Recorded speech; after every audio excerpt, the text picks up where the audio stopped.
Hey ladies, so the last time we talked, we went through some of the unhelpful things that people have said to us in our singleness. But today I'm wondering, what about the unhelpful things we've said to ourselves? Now we've all done it, so you don't have to beat yourself up as we're talking through these things today, but I really do believe it's important to just talk through these things and really trade these misperceptions for truth. It's crucial for us to analyze our own self-talk, not just the things that other people are saying to us, but the things we're saying to ourselves, because we need to trade in those lies or any half-truths for God's complete, full truths. So, grab a coffee, or if you're like me, grab some hot tea. Something chocolate too would be great.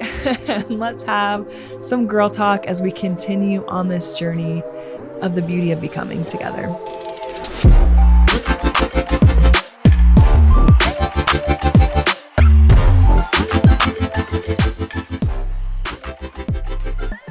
So with the last episode and this episode, I'm really pulling things from not only my personal experience, like things that I've said or people have said to me, but I've had a plethora of single friends throughout the years, and I still do. And it's just been really interesting to hear a lot of the overlap of like the things that I've experienced, they have. And so I've just kind of compiled a list of maybe 5 or 6 things for today's episode of just like common themes I've heard between myself and between people that I've done life with, of just these misperceptions and these things that we've believed, that when you really take a step back and look at them for what they are, it's like, oh, that thing felt true, but it's really not true. And so it's really important to have conversations like today. And one of the main things I have heard, and have said to myself over the years, is, you know what? I'm single because something must be wrong with me.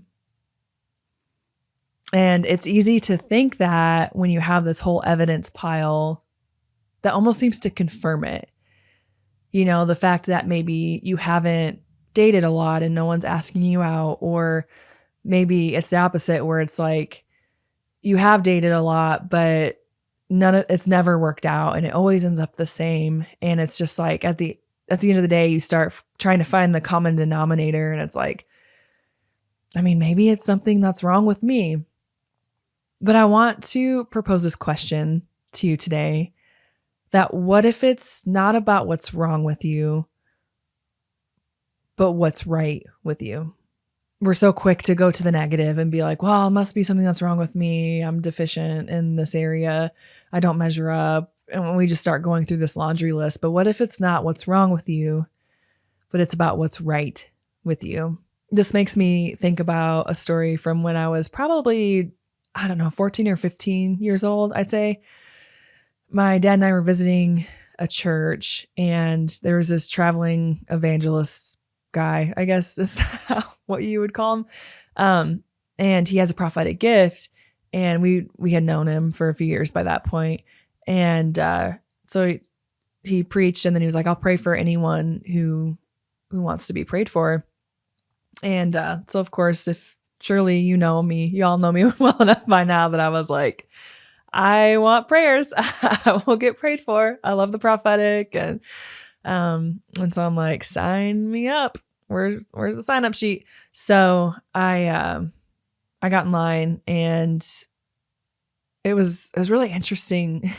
He, I don't know when he started praying, but he was like, so what I feel like the Lord's telling me is, you've had this experience of like, not a lot of guys asking you out. And I just kind of like see you sitting at home while like other girls are going out and going on dates and like doing these things. And he was like, he wants you to know that that's because of the Holy Spirit. You know, you're not going to date a whole ton like maybe some of your friends do, or what's normal for like the high school experience or like whatever. But he was like, but just know it's because the Holy Spirit's protecting you from boys you don't need to be with and things you don't need to be a part of, and just know that this is his protection. It's not something that's wrong with you, but it's, it's his protection. And it really helped me make a lot of sense of like the things I had experienced, because it was like, man, it's hard to get a date around here. And like, why aren't guys asking me out? And it really did end up being my experience where even, to this day, like, I mean, I obviously like I dated some, but it's not been like as much as some of my peers, because I know now that it's like, oh, it's the Holy Spirit in me that's protecting me from situations I don't need to be in. And so I just wonder, for some of you ladies listening, like maybe it's not about what's wrong with you, but maybe it's Holy Spirit inside of you protecting you from guys that you don't need to be in relationships with and from situations you don't need to be in. I'm always a proponent of let's get ourselves as healthy as possible before getting into a relationship.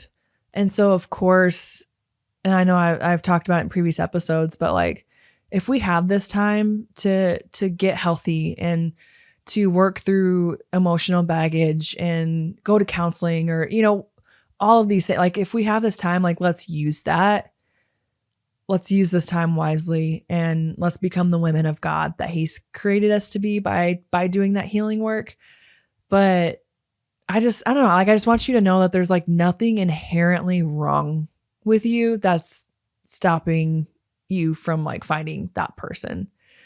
Could we all always get healthier and grow and like those kinds of course, like we're going to be doing that when we're married. We're going to be doing that until we die. But just there's nothing inherently like bad and wrong about you. And I just want to make that really clear. Also, I have found when you're dating with intentionality, so you're dating with like marriage as the end goal, it's not just like dating to date and dating to have fun, but you're like, no, I'm like really trying to find the man I want to marry. And you're also dating with like standards and morals. That's already gonna weed out a lot of guys. And you're automatically going to be the wrong person, air quotes, for those guys. And like, thank God.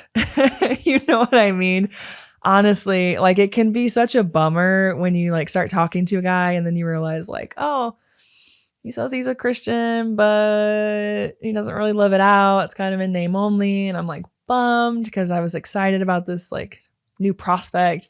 But honestly, at the end of the day, I'm like, thank you so much for like revealing that early on. So that way we're not getting further down the road where it's going to hurt even more when we decide to go separate ways.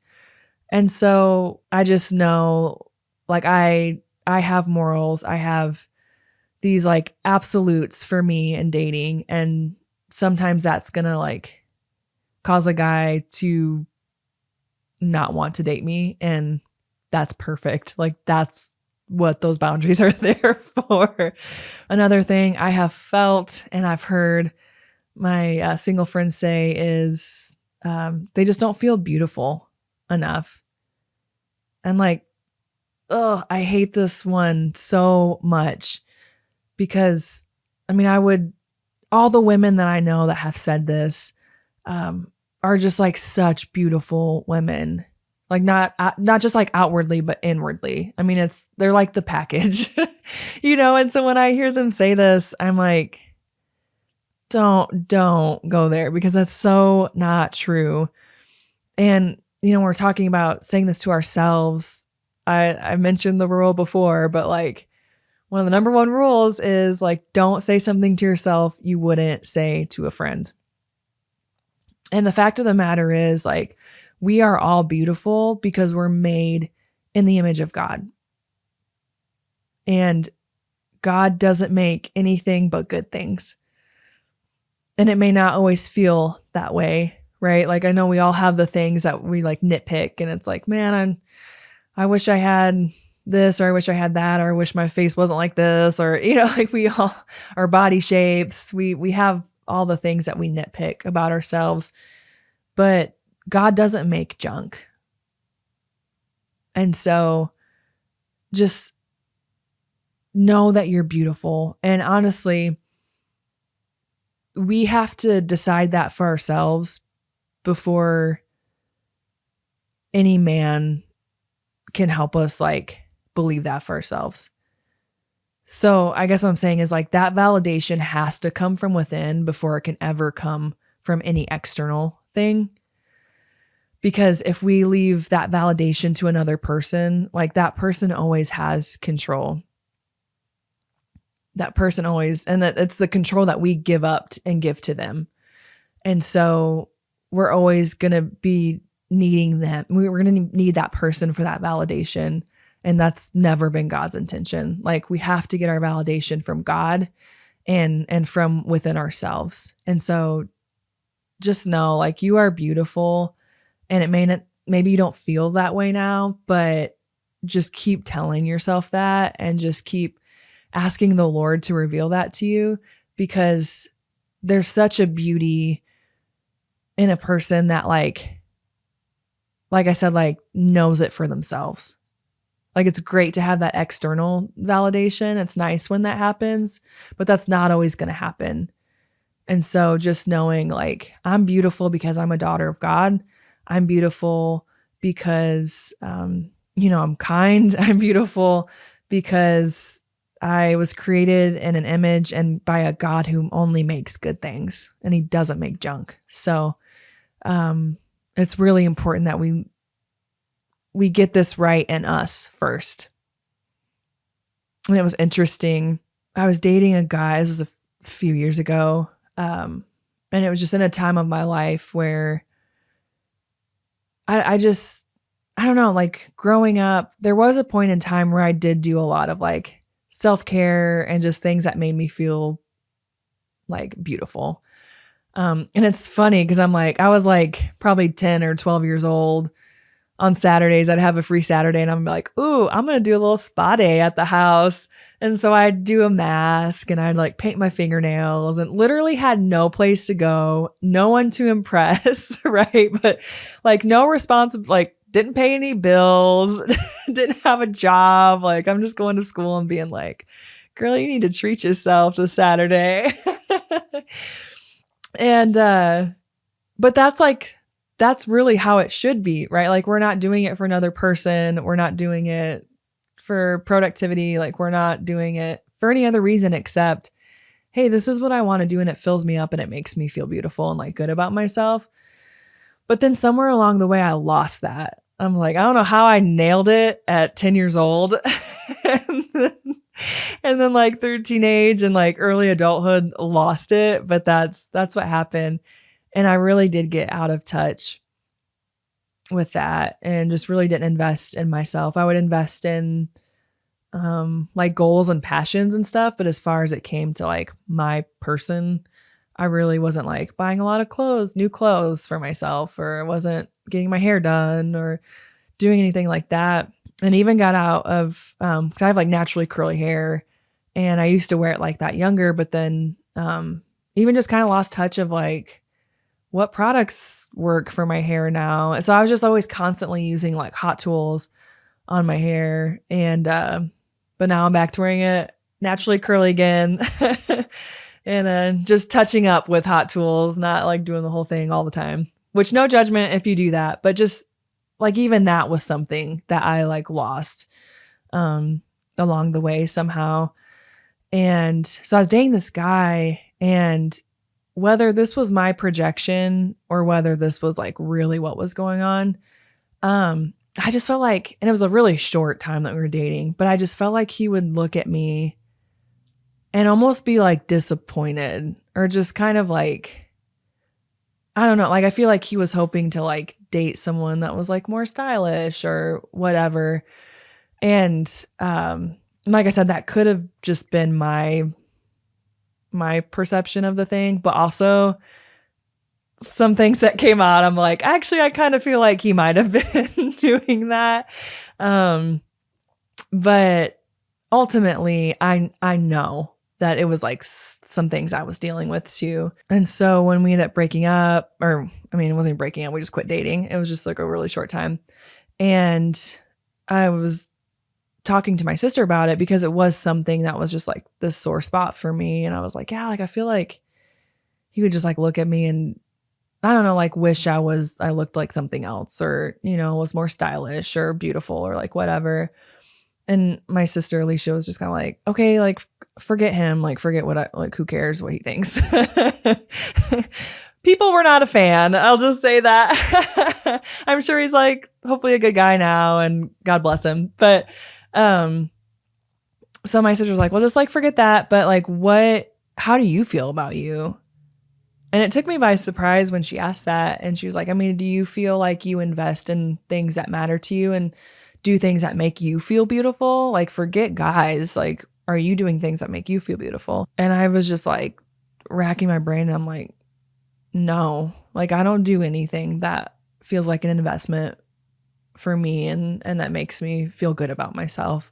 Like everything I invest in is just the things like I said, like the passions and the hobbies and stuff like that. Like I'm not doing anything for myself and like self-care. And so she was like, well, start there. What's like one thing you could do that would make you feel really beautiful right now? And I was like, well, I guess like going to get my hair done.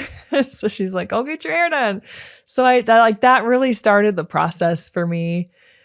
And I know we can take those things and be superficial with them and it get to an unhealthy place, but like not doing them is just as unhealthy as like overdoing them. So I've really been on this journey of like, yeah, like what makes me feel good? Like what makes me feel good in my skin? What makes me feel taken care of? And it's not even the superficial, like, what are guys gonna think is hot? You know what I mean? It's like, forget the guys. Like, what's gonna make me feel confident and beautiful and like myself? Because like the reason I brought up the curly hair thing is because like that's just been a part of me. And like, I don't know, it's just like I have curly hair. And so to be able to like embrace that again and just invest in like products that can help me wear it where I'm not just like a frisball. It's just like being my authentic self again and investing in myself. And so I just say that to encourage you ladies listening, like if you are dealing with the thing of like, you don't feel beautiful, it could be just like lies that you're believing, but like it also could be maybe you're just not in like, maybe you need to invest in yourself in ways that make you feel beautiful, not for a guy, not for a relationship, not for anything else, but to invest in yourself. And I just really encourage you to like, what's one thing you can do? Maybe it's just painting your nails a pretty color that you like, or doing a mask or whatever it is. Like, it's just so important to invest in ourselves in that way. When we're confident in ourselves and in our skin, it's not as easy for people to say things that get us like way off base and way off track. So yeah, I would just encourage you, like, you're worth the self-care and you're worth investing in and doing the things that make you feel beautiful for you.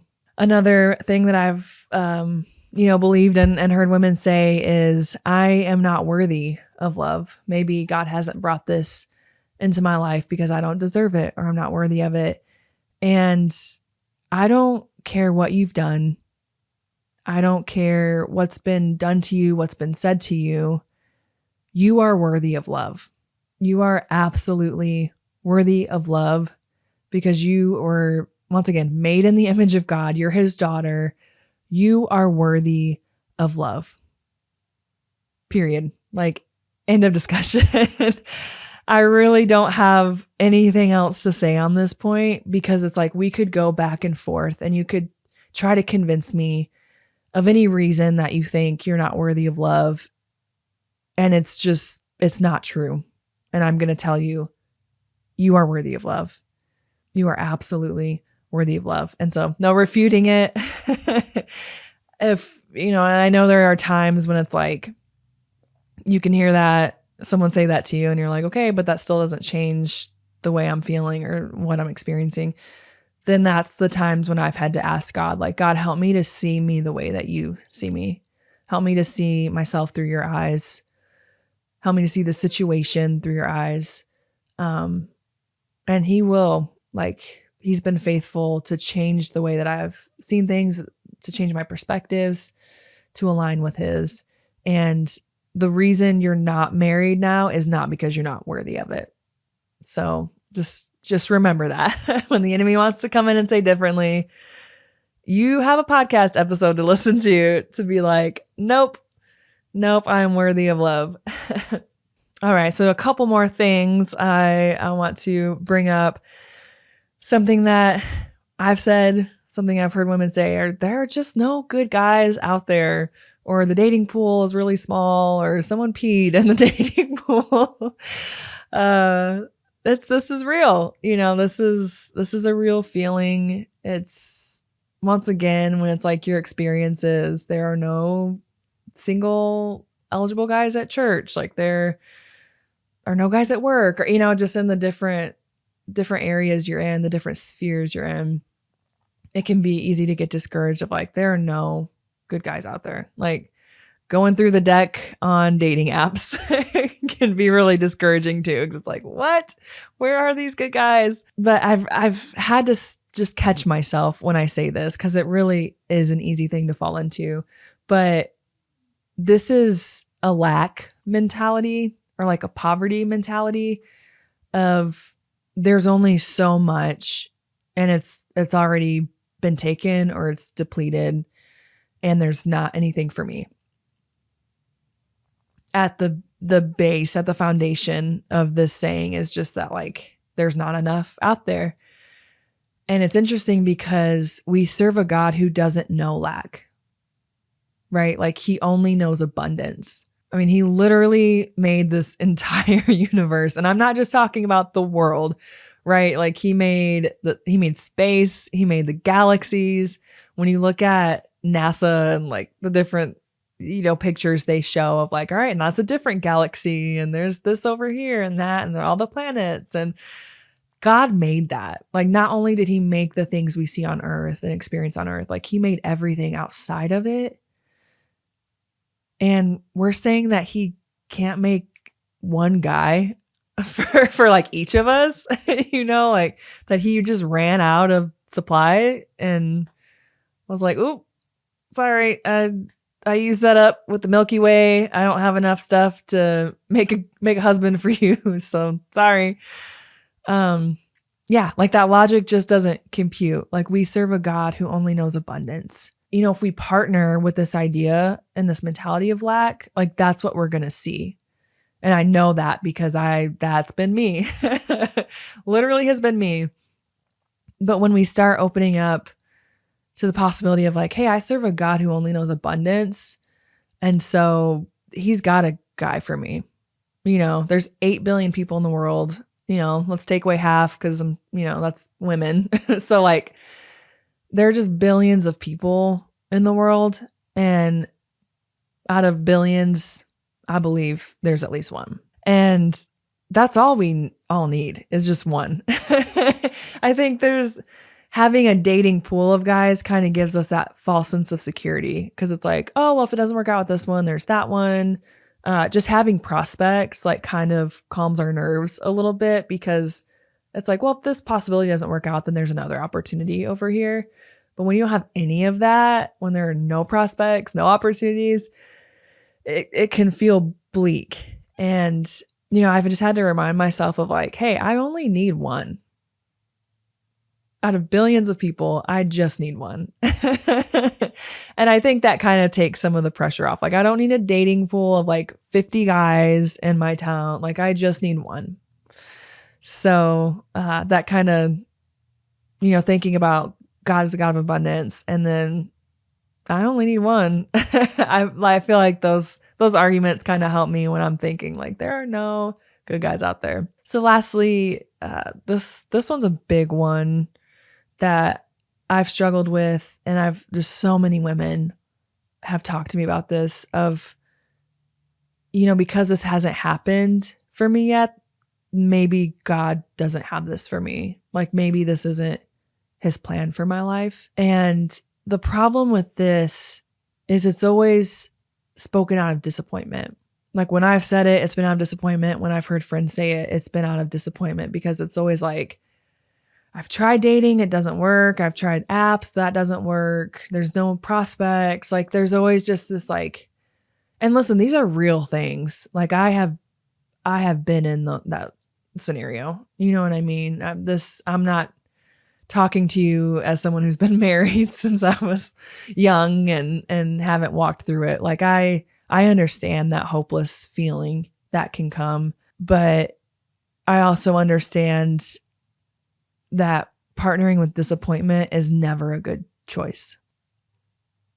And I know I talked about disappointment in one of the episodes this season, but I've just learned, like, I would rather partner with God than to give in to disappointment, because at least with God, I have possibilities, right? At least I have opportunities that will come up. But when I partner with disappointment, I get my own rationale, and I get to stay in hopelessness, and I get to, just talk about how small the dating pool is and how there aren't any good guys out there. And I don't want to go down that road. And so I really have to like make that intentional choice of like, I'm not going to partner with disappointment. I'm going to partner with God. Something that some of the women have said is just like, well, I don't know that God has ever really promised me marriage.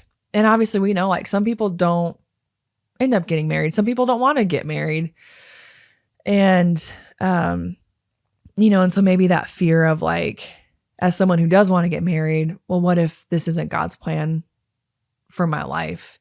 I'm going to give you my perspective, because there isn't a scripture in the Bible that you can turn to that's going to tell you like, yes, you get married, or no, you're not getting married. Paul does talk about just the benefits of the gift of singleness versus marriage. And he is like, stay single. Like if you have to get married because you're burning with passion, then get married. But if you can, stay single. So I guess if you read that verse and you're like, yes, that resonates with me, I'm going to stay single. I suppose there is a verse then. Really like I said, I'm going to give you my thoughts and my experience. And just as I've walked with the Lord, this is the conclusion that I have come to at this point in my life. And I'll present that to you, and you can weigh it and take it to the Lord and, decide for yourselves. But when we surrender our lives to God, and, like for me, I have said like, God, my life is yours. I want to have God stories. I want to do the things that you have designed for me to do. I want to become the woman that you've called me to be.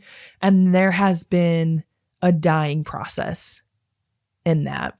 And the Bible tells us like when we, pick up our cross and bear it, and talks about us like dying with Christ to be resurrected with him.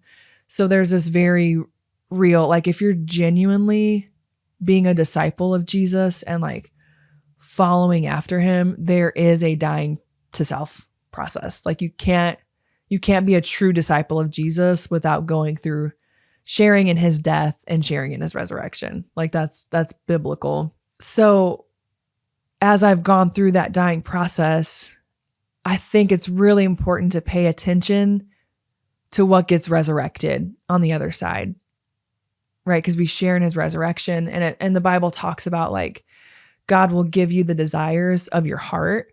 And that's not God being Santa Claus. And it's like, okay, I desire this vehicle, and I desire this house, and I desire this man, and like him just being like, all right, got it. But it's him actually giving you, like putting within you the desires that are in your heart, because he knows what's best for you, right? He knows what he's designed you for.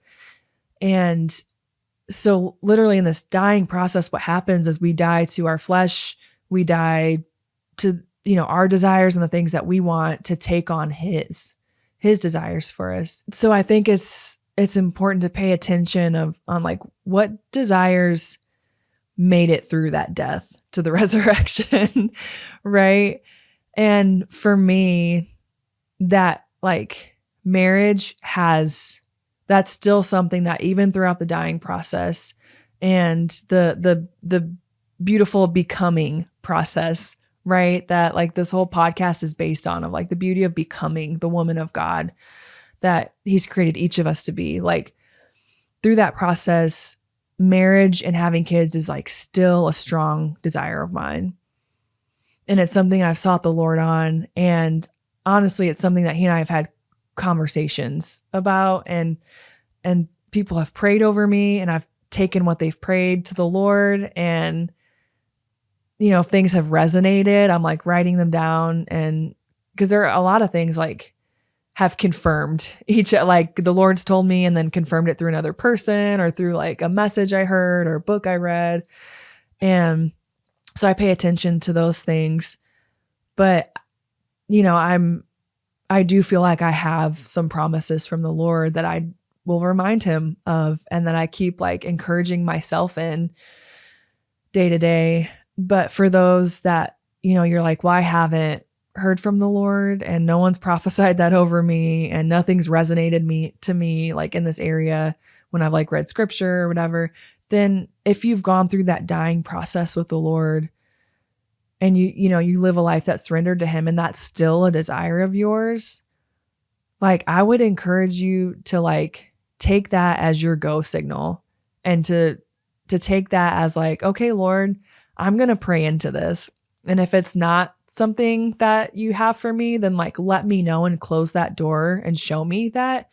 But otherwise, like, I'm just going to take this as a green flag and start like just praying into these things and, you know, positioning myself for these things and getting ready for these things. And I don't think there's anything wrong with that. But also, like, the Lord wants to talk to us about the things that he has for us. And, you know, I wish he would talk to me more about marriage and my future husband and like all this stuff. But it's on a strictly like need to know basis, and that's fine. It's probably better in the long run, of course. But this isn't something he's like trying to hide from us. He might limit the amount of information he gives us, which is wise for people like me. But don't be afraid to like talk to him about it and keep bringing it up, you know, where it's just like, okay, God, like I'm still praying about this. Haven't heard yes or no. And just like get a word. Like if you don't have a word, I just encourage you to like seek the Lord for a promise or a word. And whether that's through like him highlighting something in scripture or speaking something like directly into your like mind or heart,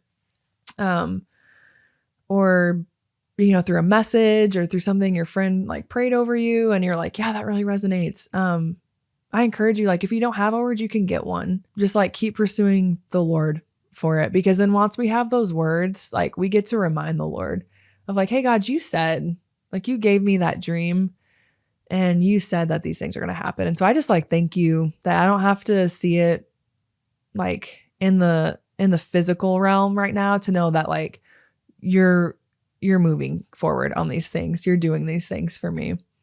And I think the Lord loves that.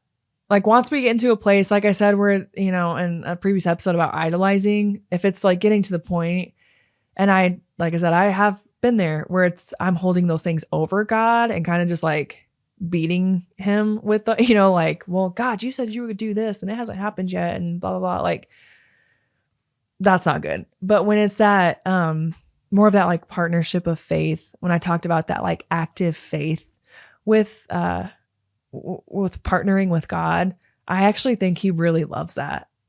I think that he enjoys us being like, hey, remember that husband you said you have for me? Where's he at these days?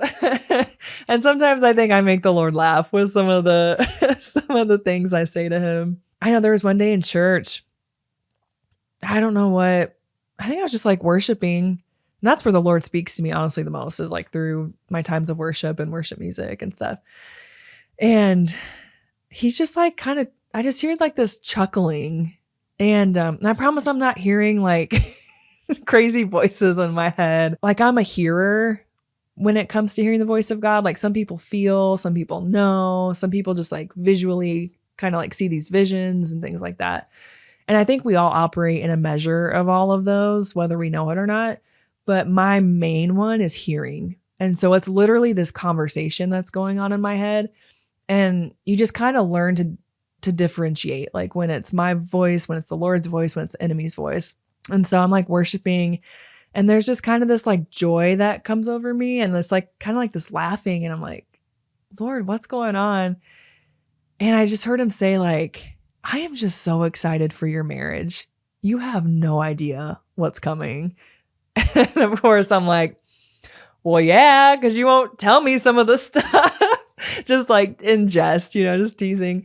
But yeah, like how many times have we thought about the Lord just like chuckling and laughing and like, I'm so excited for this thing I'm going to do in your life. I think a lot of times we see him as the like judgy God that's like, well, why are you still asking about that thing? If I say I'm going to do it, I'm going to do it. Just let it be, Whereas like the truth is I'm like worshiping and he's just like having a good old time being like, just wait till you see that marriage. Like it's going to be so good. You don't even know. So yeah, bottom line, like the Lord wants to speak to you about this. And so if you don't have a word, like get you a word, get you a word. And just, if he hasn't told you no, and he hasn't closed that door, then just take that as a green light to just ask for these things. And like I said, prepare for these things. And I don't think that that's in any way bad advice or something that the Lord is like, no, don't do that, And so take all that, like I said, take all that, bring it before the Lord. This is just my opinion, my experience with it.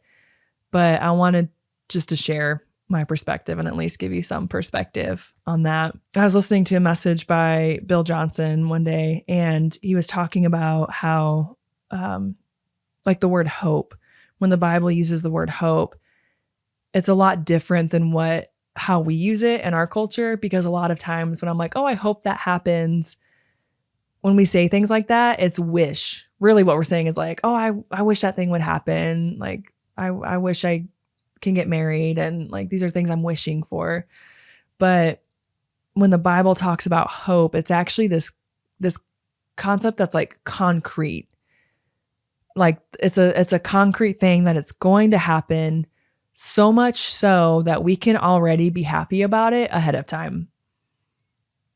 So can you see the difference where like, if I'm like, oh, I hope I get married one day, it's me wishing. But when I'm like, oh, I'm hopeful, like I'm gonna get married one day, like I'm hoping in this thing that I feel like God has said is going to happen in my life. It looks like me then celebrating and being so happy about it, like it's already happened because it's already mine. Like that's that concept of hope in the Bible versus how we use it in our culture. And so when we have that word from God, like we can have the kind of hope where it's like, I'm going to get excited now because if God said it, it's already mine and it's going to happen. It's just a matter of it playing out in time. Right? Like it's just a matter of it unfolding. So I'm sure there are some other thoughts and beliefs that we've all had that haven't been helpful, but that we didn't have time to discuss today. So if there's something that comes to mind, I encourage you, look me up on the socials, look me up on Instagram, Facebook, DM me with maybe some things that you've believed or that you've heard other women believe that haven't been helpful. And I would be so happy to do another episode like this because I think it's really important to have these conversations and just bring things out into the light, because when they're in the dark, they can fester and just kind of grow into whatever they want to. But like when we bring them out into the light, then it's like they get exposed for what they are, and we can all of a sudden like speak truth over them and decide to trade in that lie and like trade it for truth. Replace it with truth. So please look me up on socials, or you can email me at thebeautyofbecomingpodcast@gmail.com. And the reason this is so important is because what we believe literally shapes our lives. So it's so important that we believe God's truth over ourselves and over our lives. So this is wrapping up season 2. It's hard to believe that it's coming to a close, but I've really enjoyed this process so much, and I had every intention of recording a season 2 right after season 1 a couple of years ago, but the Lord was just kind of closing that door, and I realize now it's because I needed to live out the things that he was wanting me to share, and I needed to experience those things. And so I'm grateful that I was able to do the second season to just share what God has been speaking to me, what he's been doing in my life, in hopes that it's encouraging to you. And what's been personally neat about this season and unique is when I started recording stuff, the Lord told me, like, as you're walking through these like lessons that we've walked through together and that you've learned, I'm going to be reestablishing them inside of you. So like whatever episode you're doing, I'm going to be reestablishing that in you as you're recording and releasing that particular episode. And it's crazy because like, of course I believed him, but then once it was happening in real life, I was like, wait, this is really happening. Like you're really doing this and reestablishing these things in me. And, I'm even like reworking through some of that stuff as I'm sharing it. And so this has just been, I don't know, so that's just like a fun, clarifying type of process to be able to do like right alongside with you ladies. And so I just really appreciate you taking the time to listen and trusting me. Like it's such an investment to listen to podcasts, and you could be listening to so many other ones. So thank you for choosing this one. And I'm just excited to see what the Lord continues to do on this journey of becoming for each and every one of us. And it really is a beautiful process of becoming that he's doing in our lives. And so, yeah, thank you for another great season. And I can't wait until we get to be together again next time. God bless you, ladies. Thanks for listening to the Beauty of Becoming podcast. If you've enjoyed today's conversation, hit the like button, subscribe to my YouTube channel, and select the bell icon so you're notified whenever new content is posted.